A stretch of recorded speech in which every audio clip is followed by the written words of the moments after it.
sometimes we don't need the title credits to know who made the movie. Welcome to WatchMojo.com, and today we're counting down our picks for the top 10 director trademarks. For this list, we've looked at those on-screen signatures that various film directors use to make their movies their own, whether they're visual effects, recurring themes, or specialist items that show up time and again. Old X, this is Captain Pike. Prepare for immediate departure. Helm, thrusters. Number 10. J.J. Abrams, lens flares. Lieutenant, where's Helmsman McKenna? He has lungworms, sir. He couldn't report to his post. I'm Hikaru Sulu. Often, a lens flare will go unnoticed. It's used to show excessive light and to give a metallic sheen or dreamlike feel to the picture. Let's punch it. But when J.J. Abrams gets behind the camera, you really know it. His movies can reach kaleidoscope levels of flair, so much so that they've inspired drinking games. How could a pickup truck derail a train, man? That's impossible. Obviously it isn't. Not that it's a bad thing, it's usually quite effective. As a cinematic technique, as a way of showing how bright the future could be, and as a means to get drunk.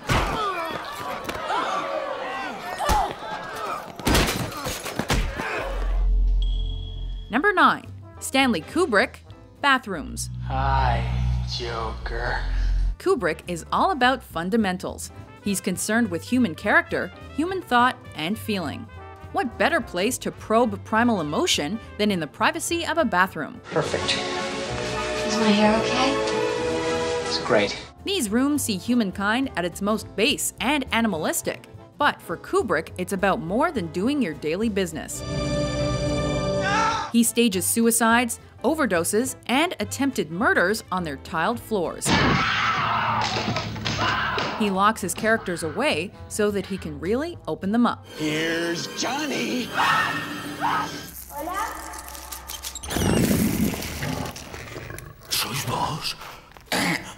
Number 8. Guillermo del Toro, Creatures.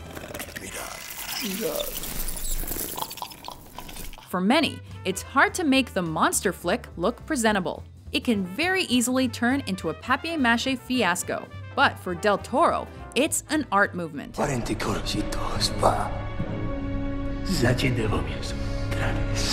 His creatures are more than monsters.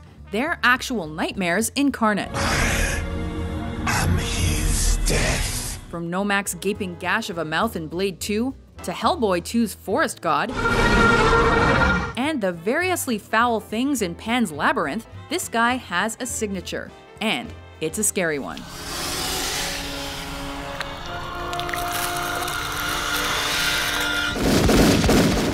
Number 7. The Wachowskis, Bullet Time.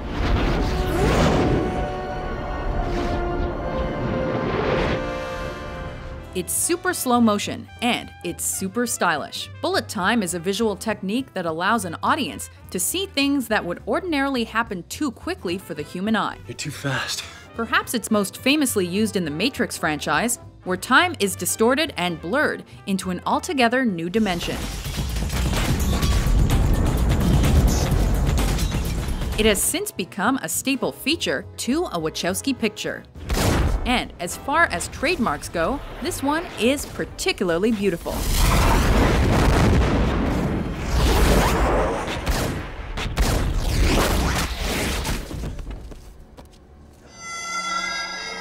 What are we gonna do with this one, Frank? Number 6. Sergio Leone, extreme close-ups and drawn-out long shots. The master of the spaghetti western genre, Leone's trademark extreme close-ups are made all the more intense by their pairings with lengthy long shots. Used primarily during the gun-toting standoffs, they capture the sweat-soaked forehead of many a rogue.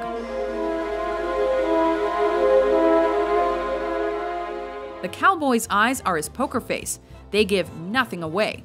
But under Leone's ECU scrutiny, we can see clearly the good, the bad, and even the ugly. You get dressed. It's time to go home. Everybody ready? Yeah. Ha! Ho! Okay. Number 5. Wes Anderson, symmetrical framing and slow motion. Step. Okay. It's simple, it's central, it's signature. He's as skinny as a pencil, as smart as a whip, and possibly the scariest man currently living. Wes Anderson's is a particular style and very recognizable. The symmetrical technique is so his own. It's usually possible to tell an Anderson movie within seconds of turning it on. If you need more, an emotional slow-motion ending is also almost certainly in the cards.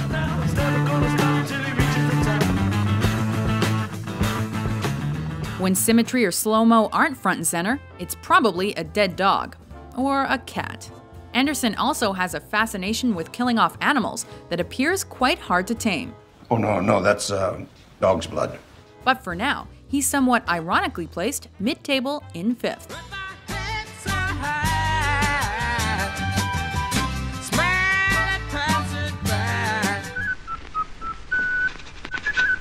Number 4, Frank Capra, Jimmy the Raven.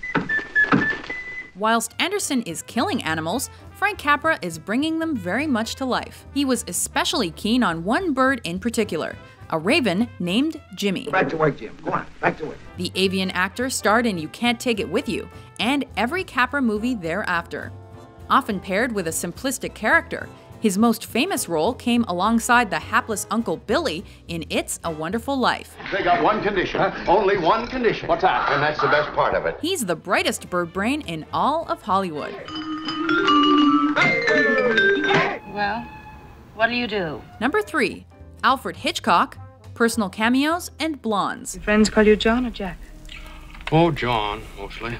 Good strong name. Alfred Hitchcock is, of course, best known for his directorial abilities, but he's not bad as an extra either, making cameo appearances in 39 of his 52 films. Usually, his part was inconsequential. He might be walking a dog in the background or be a passenger on a train. But the delight is all in knowing he's there. This is Alfred Hitchcock speaking. In the past, I have given you many kinds of suspense pictures. Navigating through the soft focus effects, cutthroat tension, and trademark icy blonde leading lady to locate the man who's responsible for it all is appropriately quite a thrill. And over there. The bathroom. Yeah. Number 2, M. Night Shyamalan, Twist Endings. Oh, shit. Whoa, did you see that one coming? Shyamalan usually favors supernatural stories, and he's known as a serial twister. They don't know they're dead. In 1999, The Sixth Sense established itself as the archetype for an unexpected ending. The moment when Bruce Willis realizes exactly what he is will forever be hard to beat.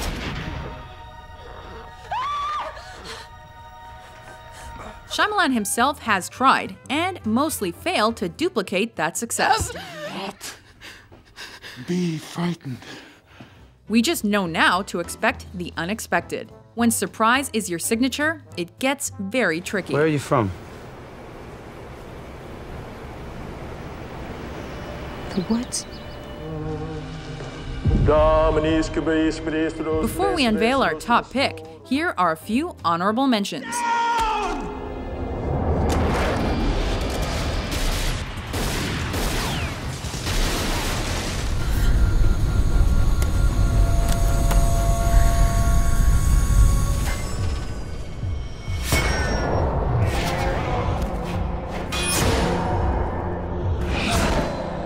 How much lab training have you had? I dissected a frog once. You see? You see? I mean, they're just pissing on us without even the courtesy of calling it rain. 20 letters from Paris last year. Well, you've been gone 6 months, and I got the fear after.